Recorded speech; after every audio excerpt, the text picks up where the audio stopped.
Sa mga talents po, or yung crowd natin, or yung extra natin na tinatawag, sa mga gusto po maging beneficiary, wala pa kayong ibang gagawin kung hindi. Pumunta po kayo sa page ng Sagip Talent. Sa page po hindi po sa group. Pumunta po kayo sa page ng Sagip Talents COVID-19. And then, punta kayo doon sa message at meron doong, click nyo lang yon, meron doong auto message. Ang kailangan nyo lang naman gawin doon, ipilapan nyo lang yung mga tanong nila.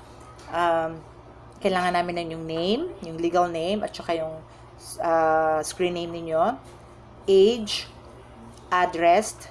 Yung address po, paklaro na rin, lagyan lang ng kung may landmark para madali po nating hanapin.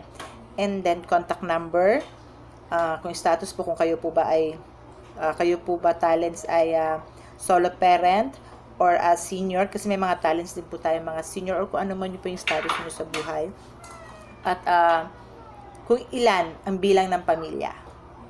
Kasi bumibase po kami doon sa dami ng bigas din ay binibigay namin sa bawat pamilya. Para po kasi pinagkakasya lang namin yung budget natin.